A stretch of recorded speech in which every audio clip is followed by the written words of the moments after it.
Hi, hello there. Welcome to Networking Today. This module starts you on your path to a successful career in information technology or IT by giving you a foundational understanding of the creation, operation, and maintenance of the networks. The objective is for you to explain the advances in modern technologies.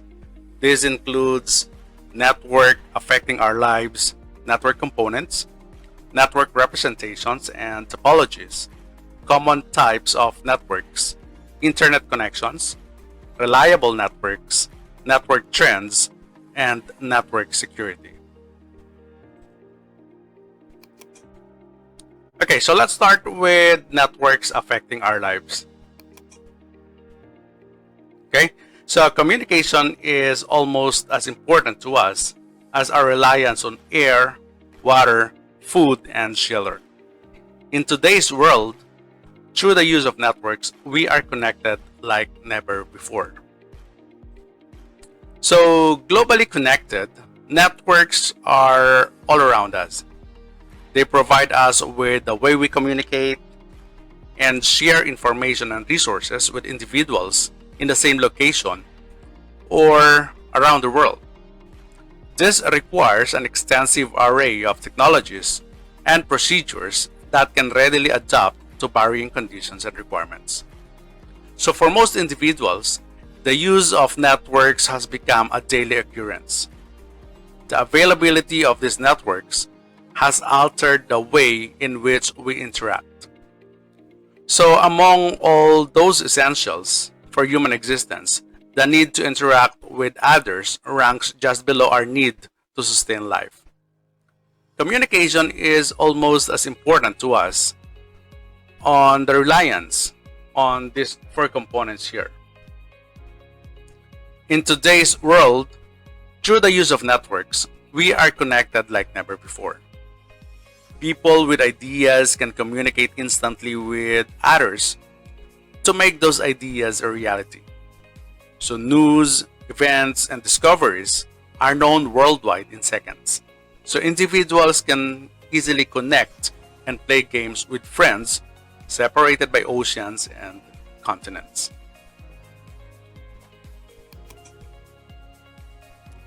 Okay, so for networking today, so there is no boundaries.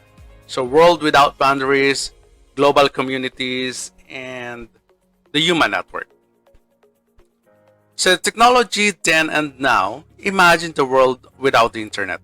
No more Google, YouTube, instant messaging, Facebook, Wikipedia, online gaming, Netflix, iTunes, and easy access to current information. So, no more price comparison websites, avoiding lines by shopping online, or quickly looking up phone numbers and map directions to various locations at a click of the mouse. So, how different would our lives be without all of this? So, the world we lived is just 15 to 20 years ago. But over the years, data networks have slowly expanded and been repurposed to improve the quality of life for people everywhere. So, what else do you think we will be able to do using network as the platform? I said here, no boundaries. Okay? So, when you say no boundaries, advancement in networking technologies are perhaps the most significant changes in the world today. They are helping to create a world in which national borders, geographic distances, and physical limitations become less relevant, presenting an ever diminishing obstacle. So the internet has changed the manner in which social, commercial, political, and personal interactions occur. The immediate nature of communications over the internet encourages the creation of global communities. So global communities allows the social interaction that is independent of location or time zone. So the creation of online communities for the exchange of ideas and information has the potential to to increase productivity opportunities across the globe. So the human network centers on the impact of the internet and networks on people and businesses. So how has human network affected you? Okay, so networks have changed the way we learn. Okay, access to quality instruction is no longer instructed or restricted to students living in proximity to where the instruction is or can be delivered or being delivered. Online distance learning has removed geographic barriers and improved students' opportunity, like what we're doing, like what we have now. So robust and reliable networks support and enrich student learning experiences. They deliver learning materials in a wide range of formats, including interactive activities, assessments, and feedback. So network supports the way we communicate. So the globalization of the internet has ushered in new forms of communications that empower individuals to create information that can be accessed by global audiences. Some forms of communications includes texting, social media, collaboration tools. Some are using blogs, wikis, podcasting, and even peer-to-peer file sharing. So what other sites or tools do you use to share your thoughts? Okay, so also network supports the way we work. In the business world, data networks were initially used by businesses to internally record and manage financial information, customer information, and employee payroll systems. These systems or these business networks evolve or to enable the transmission of many different types of information services, including email, video, messaging, and telephony. So the use of networks to provide efficient and cost-effective employee training is increasing in acceptance. So online learning opportunities can decrease time-consuming and costly travel, yet still ensure that all employees are adequately trained to perform their jobs in a safe and productive manner. Alright? So networks also supports the way we play. The internet is used for traditional forms of entertainment. We listen to recording artists, preview or view motion pictures, read entire books, and download materials for future offline access. So live sporting events and concerts can be experienced as they are happening or recorded and viewed on demand. Networks enables the creation of new norms of entertainment, such as online games. Okay? So players participate in any kind of online competition that game designers can imagine. We compete with friends and foes around the world as if we are all in the same room. So even offline activities are enhanced using the network collaboration services. So global communities of interest have grown rapidly. We share common experiences and hobbies well beyond our local neighborhood, city, or region. So sports fans share opinions and facts about their favorite teams. Collectors display prized collections and get expert feedback about them. Whatever form of recreation we enjoy, networks are improving our experience. How do you play on the internet? Okay, so that is networking today. No boundaries, world without boundaries. So imagine it. Now imagine everything, or imagine all of this if without the internet. All right? Can you live without the internet? Okay, so next would be networking components. Okay, so many different components are required to allow network to provide services and resources. These various components work together to ensure that the resources are delivered in an efficient manner to those requiring services. So different network components are used within the network to provide services and resources. So these various components work together to ensure that everything on our network infrastructure can be delivered. Okay, so including videos, right, systems, and even games. Okay. Now, the path that a message takes from the source to destination can be as simple as a single cable connecting one computer to another, or as complex as a collection of networks that literally spans the globe. So this network infrastructure provides the stable and reliable channel over which communications occur. Okay, so network components basically includes the hosts. You've got the host roles. So these are computers on the network. Okay, we called it host or end devices. So we even have servers. Okay, servers are computers that provide information to end services. So like email servers, web servers, and file servers. So email server runs an email software or email server software. So clients use the client software to access an email. Okay, same thing with web. Web server runs web server software, and clients use a browser or software to access web pages.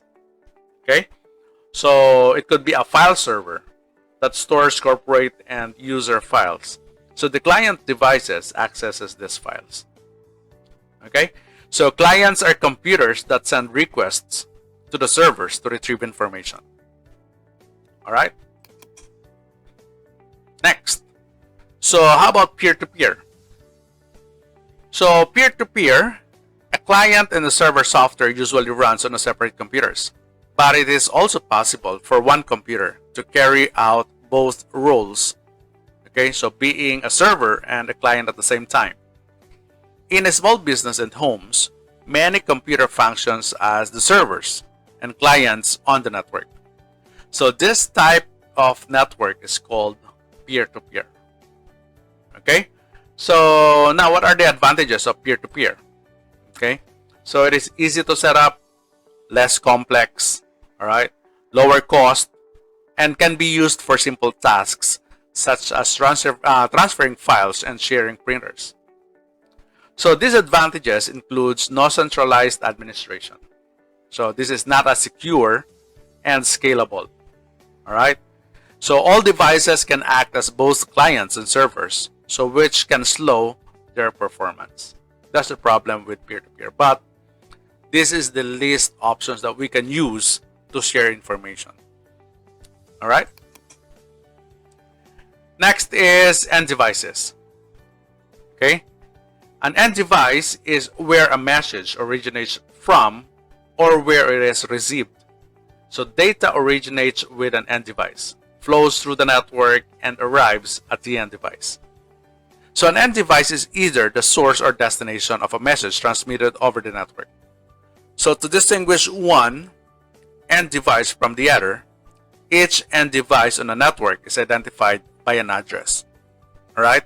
So we use an IP address to it, or we use a MAC address to it. So we will be talking about this IP address and MAC address throughout the session or throughout the course.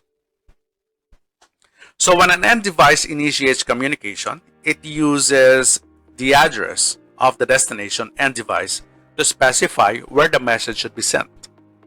So devices between the source and destination are responsible for choosing the best path and forwarding messages sent between end devices, as shown here in the figure. Okay, so your data basically traverses in any directions within the internetwork, forwarding it to a specific destination. Okay, so when you say end devices, this pertains to computers, servers, fax machines, IP phones. These are residing with the users. All right. Okay, so next is intermediary devices. Okay, so intermediary devices connects the individual end devices to the network and can connect multiple individual networks to form an internetwork. So these intermediary devices provide connectivity and ensure that data flows across the network. So intermediary devices use the destination end device address in conjunction with information about the network interconnections to determine the path that message should take through the network, as shown here in the diagram. Okay, so these are examples of intermediary devices. All right, so this includes wireless routers, LAN switch, router, multi-layer switch, and firewall appliance. So when you say intermediary devices, these are situated between end devices. All right. Okay, so let's talk about the network media now. So communications across the network is carried on a medium. So the medium provides the channel over which the message travels from the source to destination. So modern networks primarily use three types of media to interconnect devices and to provide a pathway over which the data can be transmitted. So this includes metal wires within cables, okay, the glass or plastic fiber optic cable, and the wireless transmission. So when you say wireless, okay, let's start with wireless transmission here. Data is encoded using a wavelength from the electromagnetic spectrum. Okay? When you say glass or plastic or simply fiber optic cable, data is encoded as pulses of light. Okay? And for metal wires, data is encoded into electrical impulses. Okay? So different types of network media have different features and benefits. So not all network media have the same characteristics, nor are they all appropriate for the same purpose. So criteria to consider when choosing the network media includes the following. So this might help you in choosing which media to be used on your network infrastructure. So first question would be, what is the maximum distance that the media can successfully carry a signal? Into what type of environment will the media be installed? Or what is the amount of data and the speed at which it must be transmitted? So what is the cost of the media and installation? Okay, so these questions might help you choosing a network media for your network. Okay, next, let's talk about the network representation and topologies.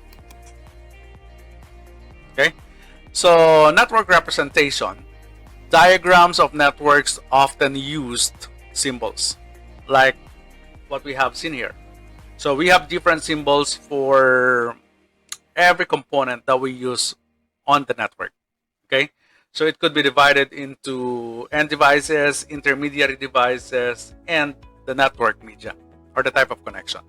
Okay, so a diagram provides an easy way to understand how devices in a large network are connected. So this type of picture, okay, is known as the topology diagram. The ability to recognize the logical representations of the physical networking components is critical to being able to visualize the organization and the operation of the network. Okay, so in addition to this representation, specialized terminology is used when discussing how much or how each of these devices and media connect to each other. So important terms to remember are the network interface card, the physical port, and the interface. So when you say NIC or LAN adapter, it provides a physical connection to the network at the PC or other end devices. So the media that are connected to the PC to the networking device plug directly into the NIC. Next is the physical port.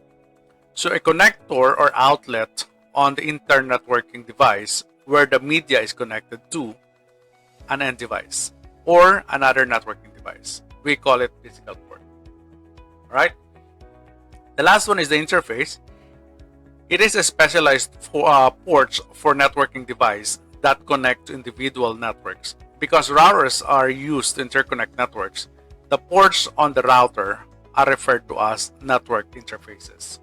Okay, so note that often the terms port and interface are used interchangeably. All right. Okay, let's talk about topology diagrams now. So there are two types of topology. You've got the physical topology and the logical topology. So when you say physical topology, it identifies or identify the physical location of intermediary devices and cable installation. Okay, so if you will observe on this diagram here, so the location of the server is even indicated on the topology. Okay, so the department or the office where this computer will be located is also included on the physical topology. So when you say logical topology, it identifies devices, ports, and addressing scheme. Okay, so if you will observe here, the IP addresses is indicated on the topology. So we call this logical topology, and we do not specify the actual location of the devices. So the topologies shown in the physical and logical diagrams are appropriate for your level of understanding at this point in the course. So search for the internet for network topology diagrams to see some more complex examples. Okay, so next is a common types of network. So networks of many sizes. This includes small home. Okay, these are connected if you disconnect few computers to each other and the internet. So just like our setup at our in the room or at our home. Okay, so a small office, home office, or SOHO, it enables computer within a home or remote office to connect to a corporate network. Okay, so for instance, if you are working from home, you might be given an access to the company infrastructure, to the company resources via VPN. So we can consider that as a small office, home office. Okay, so for the medium or large networks, many locations with hundreds or thousands of interconnected computers. And then for the worldwide, it connects hundreds of millions of computers worldwide, such as the internet. Okay, so how about LANs and WANs? Network infrastructures can be identified in various ways. Two of the most common types of network infrastructures are the local area network and the wide area network. Okay, so the types of network infrastructures can vary greatly in terms of size of the area, right? Or the number of users connected, and the number of types, services available, and the area of responsibility. Okay, so basically, local area network is a network infrastructure that provides access to users and end devices in a small geographical area. So which is typically an enterprise, home, or a business or small business network owned and managed by an individual or an IT department. So we call it local area network. Okay, so when you say wide area network, these are network infrastructure that provides access to other networks over the wide geographical area. So which is typically owned by a telecommunications service provider. Okay, so the mere fact that we use the wide area network, or the mere fact that we use the internet, we can classify and say it is a wide area network. So aside from these two, there are also other terms you may encounter, like the metropolitan area network. So a metropolitan area network, or MAN, is a network infrastructure that spans a physical area larger than the local area network but smaller than the wide area network. Example, a city, okay, or a campus. MANs are typically operated by a single entity, such as a large organization. So aside from LAN, WAN, and MAN, maybe you will hear terms like WLAN. Okay, wireless LAN is similar to LAN, but wirelessly interconnects users and endpoints in a small geographical area. All right. So the last one would be SAN, okay, or storage area network. So SAN is a network infrastructure designed to support file servers and provide data storage, retrieval, and replication. Okay. Okay, so let's talk about the internet now. So the internet is a worldwide collection of interconnected LANs and WANs. Basically, the internet is the large network. Okay, so the internet is not owned by an individual or group. The following groups were developed to help maintain the structure on the internet. So this includes the IETF, ICANN, and IAP.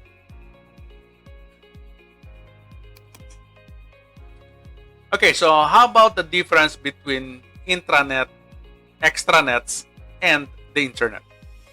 Okay, the internet. Now, there are two terms that are similar to the term internet. So, which are the intranet and extranet. Okay, so when we say internet, we're talking about the world, and no one owns it. Okay, and this is the largest network. All right. So when you say intranet, let's start with intranet here. Intranet is the term often used to refer to a private connection of local area network and wide area network that belongs to an organization and is designed to be accessible only by the organization's members, employees, students, and others with authorization. Okay? So the organization may use extranet, okay, so to provide secure and safe access to individuals who work for different organizations but require access to the organization's data. Examples of intranet or extranets include the company that is providing access to the outside suppliers and contractors. Okay, a hospital that is providing a booking system to doctors so they can make an appointments to their patients or for their patients, and a local office of education that is providing budget and personnel information to schools in each district. All right. Next, how about internet connections?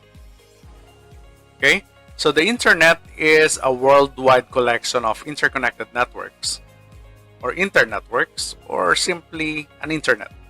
Okay, so some of the LAN examples are connected to each other through a wide area connection.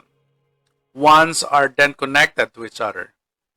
So the red WAN connection lines represent all the varieties of ways to which we interconnect networks. Okay, so WANs can connect through copper wires, fiber optic cables, and wireless transmission. So it's not shown here, right? So the internet is not owned by an individual or groups, as what I've said earlier. And the type of connection to the internet will depend on the type of networking or network being connected. So a business network will usually require a connection with more bandwidth than home networks, right? So there are many different ways to connect users and organizations to the internet. Okay, so home users, teleworkers, or remote users or workers, and a small office typically require an internet connection to an ISP or the internet service provider to access the internet. Okay, so connection options vary greatly between ISP and geographical location. However, the popular choices include broadband, okay, cable, broadband digital subscribers line or the DSL, the wireless wide area networks or WANs, and mobile services. So organizations typically require access to other corporate sites and the internet. Fast connections are required to support business services, including IP phones, video conferencing, and data center storage. Okay, the business class interconnection are usually provided by service providers or SP. Okay, so popular business class services includes business DSL, list lines, and the Metro Ethernet. Okay, let's cover that in the next slides. So let's start with the home and small office internet connections. So we have a lot of options available for home connections. So these are cable, DSL, cellular, satellite, or the dial-up telephone. So this would vary depending on the availability on your work area or on your area. All right. So cable, typically offered by a cable television service providers. The internet data signal is carried on the same cable that delivers cable television. So it provides a high bandwidth, always on connection to the internet. So the next one is the DSL, or the digital subscribers lines, provides a high bandwidth, always on connection to the internet. So DSL runs over the telephone line. So in general, the small office and home office users connect using the ADSL, or the asymmetric DSL, which means that the download speed is faster than the upload speed. All right, so we call it ADSL. So our internet connection at home has a higher download compared to that of upload, and we call it ADSL, or asymmetric DSL. So the next connection is cellular. So cellular internet access uses a cell phone network to connect. So wherever you can get a cellular signal, you can get cellular internet access. Okay? So performance will be limited by the capabilities of the phone and the cell tower to which it is connected. Next is satellite. The availability of satellite internet access is a real benefit in those areas that would otherwise have no internet connectivity at all. So satellite dishes requires a clear line of sight to the satellite. Okay? So the last one is the dial-up telephone. Okay? This is an inexpensive option that uses any phone line and a modem. The low bandwidth provided by a digital or dial-up modem connection is usually not sufficient for large data transfers, although it is useful for mobile access while traveling. So many homes and small offices are more commonly connected, okay, directly with fiber optic cables. This enables an ISP provide higher bandwidth speeds and support more services such as internet, phone, and TV. So the choice of connection varies, depends on the geographical location and service providers' availability. Okay? Now on the business side, okay, businesses' internet connection options includes dedicated list lines, Ethernet1, the business DSL, and the satellite. Okay? So corporate connection option differs from home user options. Businesses may require higher bandwidth, dedicated bandwidth, and managed services. So connection options available differ depending on the type of service providers located nearby. So the first one would be a dedicated list lines. Okay? So list lines are actually reserved circuits within the service provider's network that connect geographically separated offices for private voice and or data networking. The circuits are typically rented at a monthly or yearly rate, and this can be expensive. Okay? So the next one would be an Ethernet one. Okay? So Ethernet ones extend the LAN access technology into a WAN. So we all know that Ethernet is a protocol of the local area network. Okay? And if you will observe on this definition, this extends local access technology into the wide area network. So bringing the speed of the LAN into a wide area network setup. Alright? So next is DSL. So business DSL is available in various formats. For home use, we use ADSL. Okay?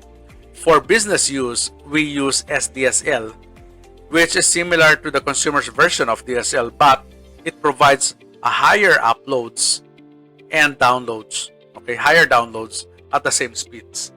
Okay, so that means in SDSL we have an equal upload and download bandwidth. All right.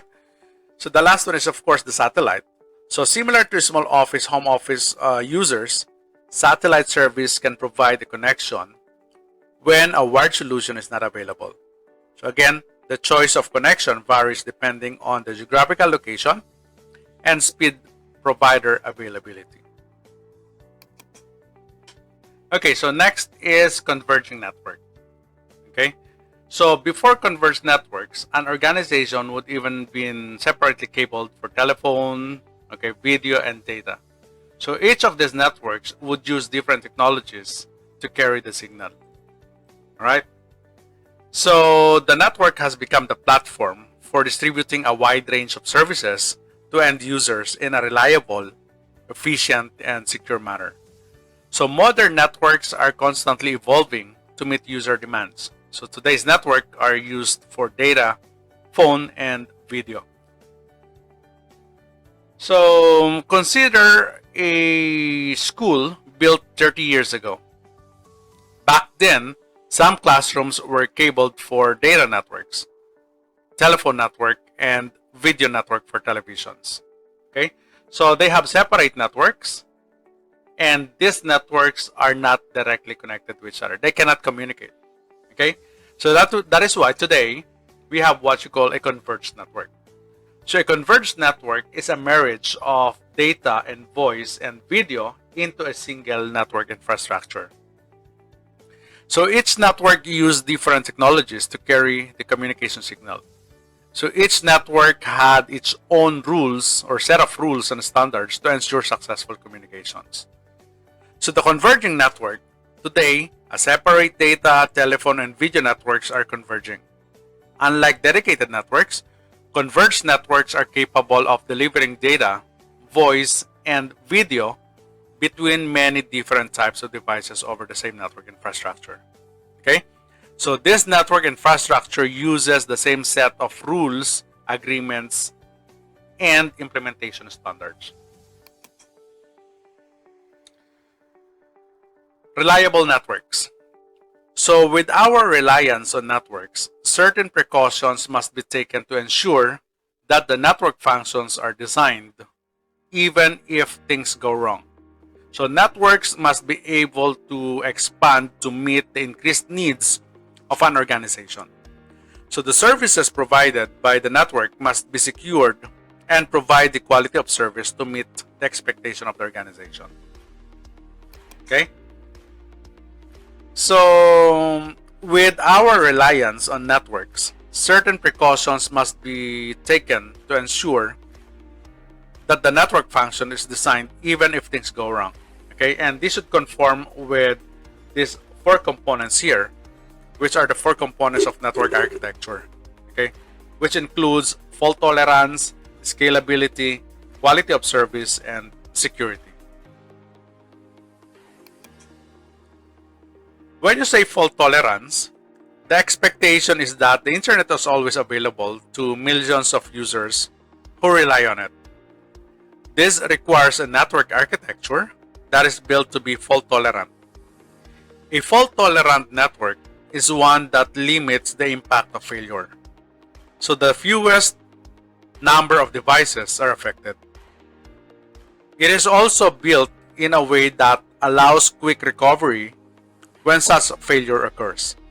So this network depends on a multiple path between the source and destination of a message. If one path fails, the message can be instantly sent over a different link. Having a multiple path to a destination is known as redundancy. So on this diagram here, if you will observe, this router here is connected to two different routers. Okay, so they are cabled redundantly so that if one of the router goes down, the networks below can still be able to communicate with the internet. That's the use of fault tolerance. All right. Next is scalability. So the scalable network can expand quickly to support new users and applications without impacting the performance of the service being delivered to existing users. So in addition, networks are scalable because the designers follow accepted standards and protocols. This allows software and hardware vendors to focus on improving the products and services without worrying about the designing of a new set of rules or operating within the network. Okay? So scalability is that we can increase, all right, the size of the network. Okay? So we can add more computers on it without affecting the rest of the operations of the network. All right? So the next one is the quality of service. So quality of service is also an ever-increasing requirement for networks today. New applications available to users over internetworks, such as voice and live video transmissions. So it creates a higher expectations for the quality of the delivered services. Have you ever tried to watch a video with constant breaks and pauses? As data, voice, and video content continue to converge onto the same network, the quality of service becomes a primary mechanism for managing congestions and ensuring a reliable delivery of content to all the users. Okay? So that's quality of service. And in the quality of service, the network administrator is actually configuring the prioritization of the traffic. And voice should be given the highest priority every time we talk about the quality of service. Okay? So next is network security. So the network security, okay, or the network infrastructure services and the data contained on the network attached devices are crucial personal and business assets. Okay? So there are two types of network security concerns that must be addressed. First, you've got the network infrastructure security, and second is the information security. Okay? So securing a network infrastructure includes the physical securing of devices that provide network connectivity and preventing unauthorized access to the management software that resides on them. So information security offers or refers to protecting the information contained within the packets being transmitted over the network and the information is stored on the network attached devices. So in order to achieve the goals of network security, there are three primary requirements. So these are the confidentiality, integrity, and availability. Okay? So when you say confidentiality, data confidentiality means that the only intended and authorized recipients can access and read the data.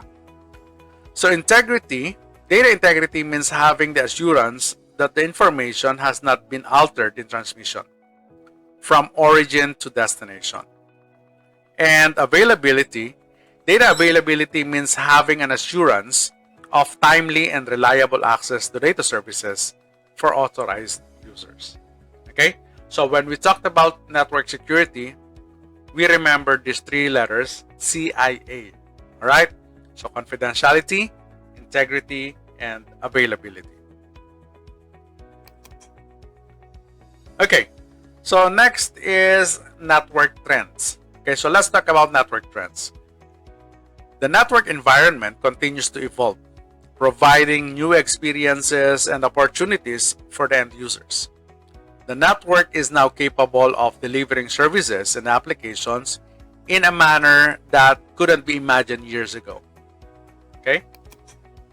So most of the recent trends are the bring your own device or BYOD, online collaboration, video communications, and cloud computing, and others. Okay? So just as the way we work, we play, and learn impacts the network, the availability of a robust, reliable network has an impact on our daily lives. Okay? So as new technology and other user devices come to market, businesses and consumers must continue to adjust to this ever-changing environment. The role of the network is transforming to enable the connections between people, devices, and information. Alright? So let's cover each of these trends. Let's start with bring your own device. I guess you're very familiar about your BYOD or bring your own device because you always have your cell phones with you. Wherever you go, you have your cell phones with you. Okay? This is an example of bring your own device. Okay? Assuming the concept of any device to any content in any manner is a major global trend that requires significant changes to the way devices are used. Okay? We call it BYOD. Okay. So BYOD or bring your own device is about end users having the freedom to use personal tools as access or to access information and communicate across a business or campus network. So with the growth of consumer devices and the related drop in cost, employees and students can be expected to have some of the most advanced computing and networking tools for personal use. So these personal tools includes laptop, netbooks, notebooks, tablets, smartphones, or even e-readers. Okay? These can be devices purchased by the company or school, purchased by an individual, or both. Okay? So BYOD means any device with any ownership used everywhere. For example, in the past, a student who need to access the campus network or the internet had to use one of the school's computers at the laboratory. Okay? So these devices are typically limited and seen as tools only for work done in the classroom or in the library or in the laboratory. So extended connectivity through mobile and remote access to the campus network gives students a tremendous flexibility and more learning opportunities for the students. Okay?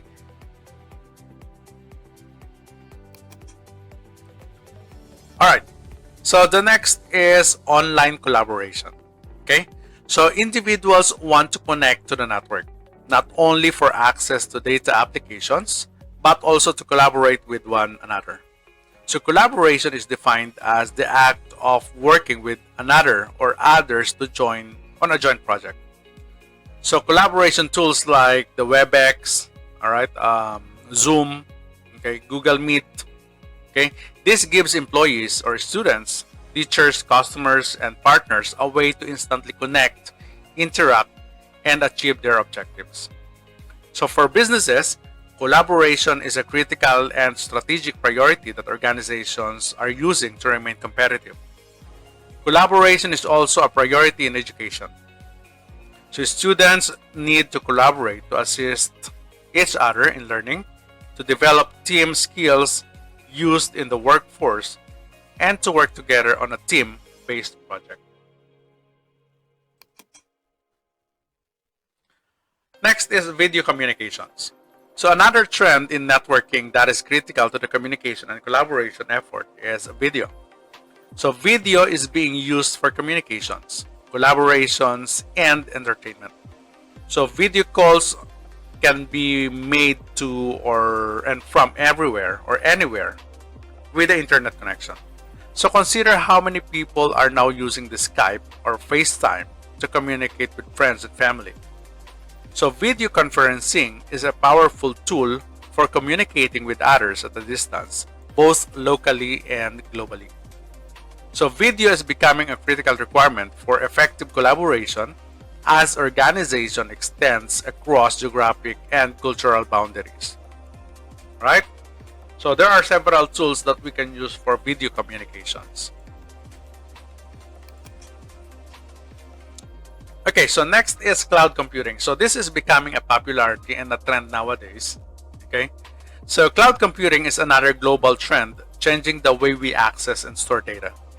So cloud computing allows us to store personal files, even back up our entire hard disk on servers over the internet. So applications such as word processing and photo editing can be accessed using the cloud. So for businesses, cloud computing extends IT's capability without requiring investments in new infrastructure, training, okay, or licensing a new software. These services are available on demand and delivered economically to any device anywhere in the world without compromising the security or function. Okay? Now there are 4 types of clouds. Okay? So these are the public cloud, private cloud, hybrid clouds, and the custom clouds. Okay?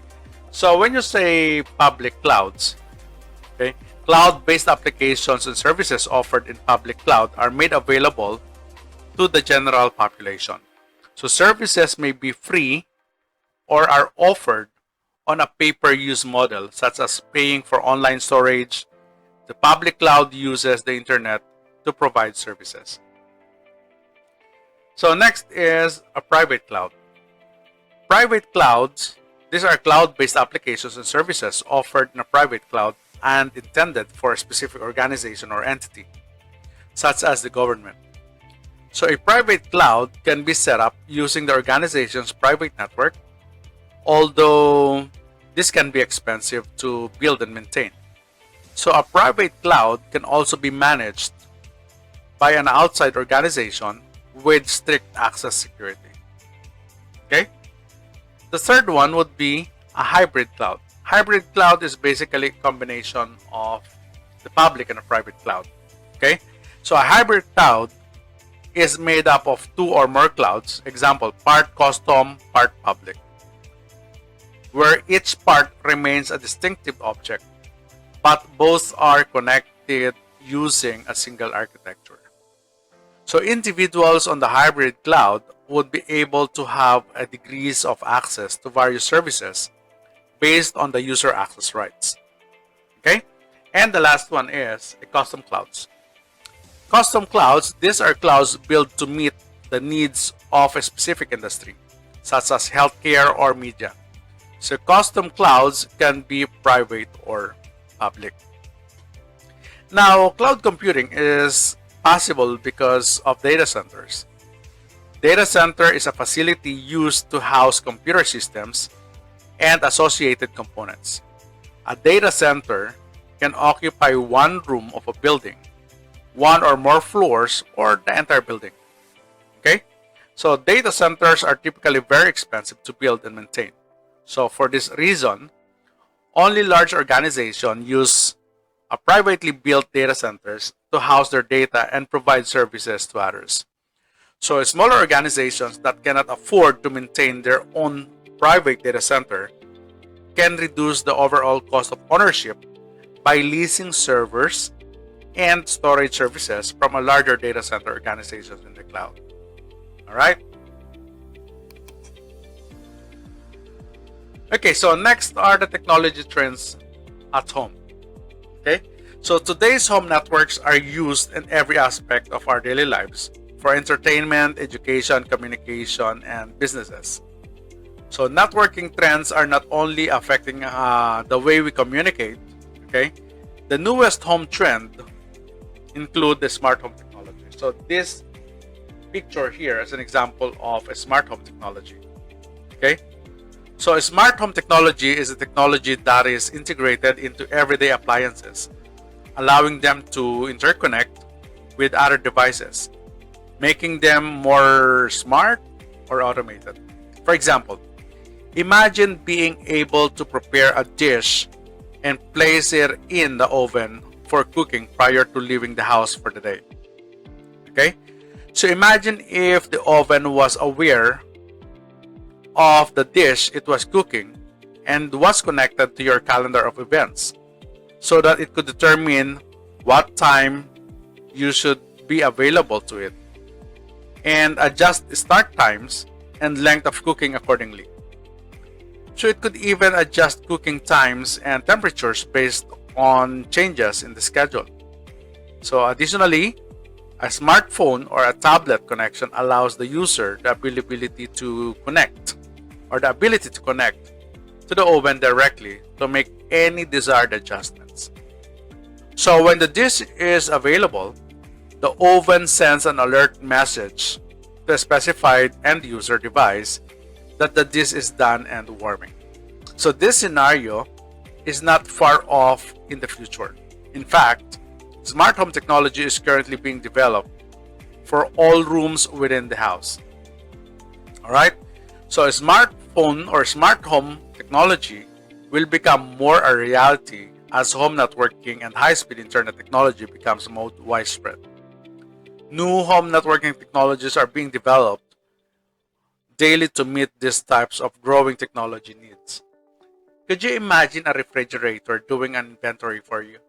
Okay, so you will be reminded by your ref with or via notifications on your smartphones that I'm running out of cheese, eggs. Please do buy some cheese and eggs. All right. So your lives will be made easier with this technology's smart home. All right?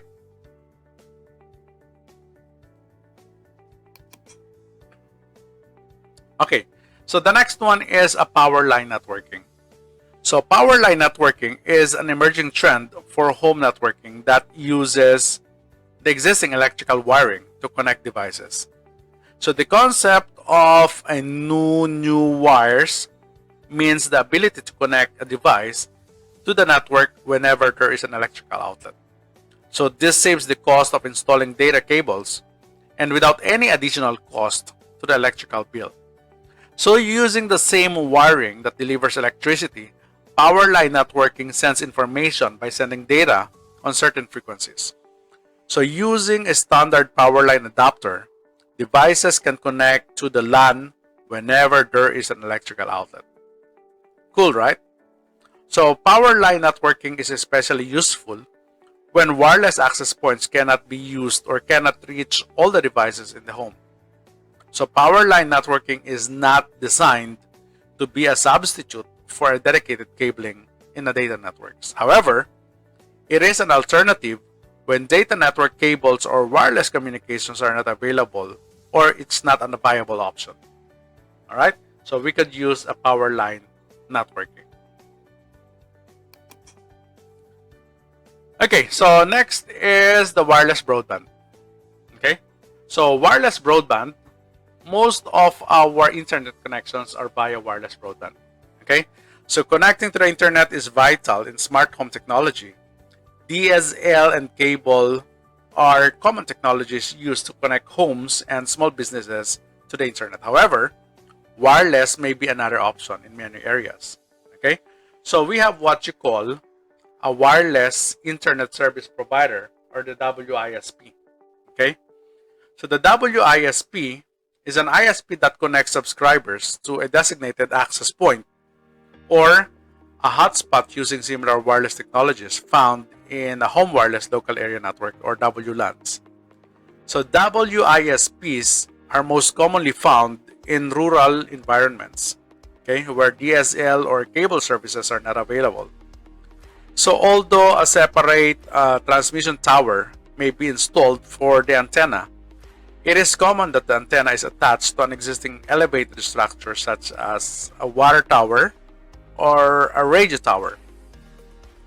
So a small dish or antenna is installed on the subscriber's roof in the range of the WISP transmitter. So the subscriber's access unit is connected to the wired network inside the home. So from the perspective of the home user, the setup is not much different than of a DSL or a cable service. So the main difference is that the connection from the home to the ISP is wireless instead of a physical cable. Okay, so this uses the same cellular technology used to access the internet with your smartphone or tablet. So an antenna is installed outside the house, providing either wireless or wired connectivity for devices in the home. So in many areas, home wireless broadband is competing directly with a DSL and cable services. All right? Now let's talk about the network security. So for a network to be entrusted with the communications of personal and business information, the network must be secure. Okay? You don't want to entrust your personal information with the unsecure network. Okay? Now, security threats. The network security is an integral part of the computer networking, regardless of whether the network is limited to a home environment with a single connection to the internet, or as large as a corporate or corporations with thousands of users. So the network security that is implemented must take into account the environment as well as the tools and requirements for the network. It must be able to secure data while still allowing the quality of service that is expected on the network. So securing a network involves protocols, technologies, devices, tools, and techniques to secure data and mitigate threats. So threat vectors may be external or internal. Now let's put it this way. Okay, So for instance, you are working in an organization and an external user or external threat is trying to penetrate this compromised host.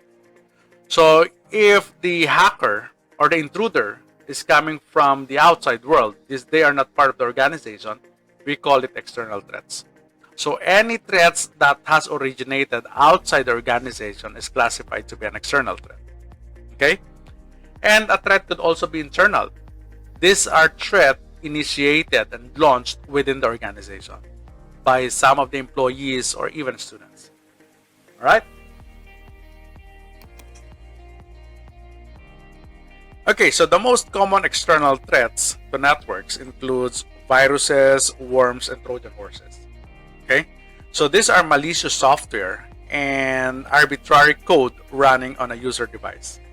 Okay, so the next one is spyware and adware. Software installed on a user device that secretly collects information about the user. You also have the zero-day attacks, or also called the zero-hour attacks. So these are attacks that occurs on the first day that a vulnerability becomes known. Okay, you also have hacker attacks. Okay, so an attack by a knowledgeable person to user devices or network resources. You also have the DOS, or the denial of service attacks. These attacks designed to slow or crash applications and processes on a network device. Data interception and theft is an attack to capture private information from an organization's network.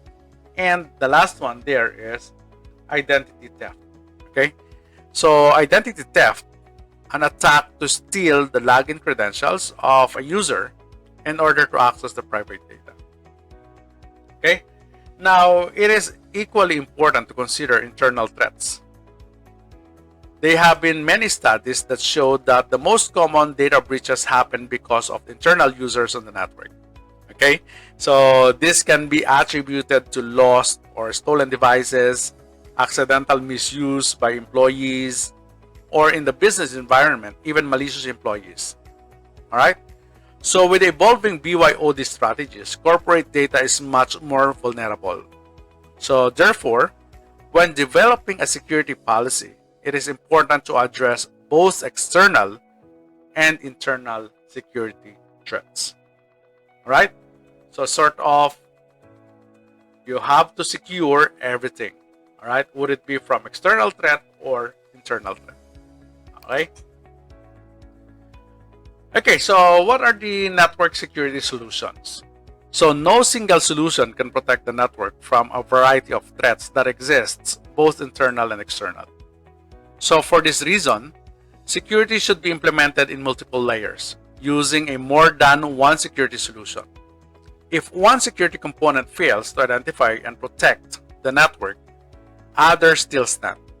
So a home network security implementation is usually rather basic. It is generally implemented on the connecting end devices as well as at the last point of connection to the internet, and can even rely on contracted services from the ISP. So in contrast, the network security implementation for a corporate network usually consists of many components built into the network to monitor and filter traffic. So ideally, all components work together, which minimizes maintenance and improves security. Okay, so for the security solutions, okay, components for a small office or maybe for home use. All right, so this includes at a minimum the antivirus and anti-spyware. Okay, so these are used to protect end devices from becoming infected with malicious software.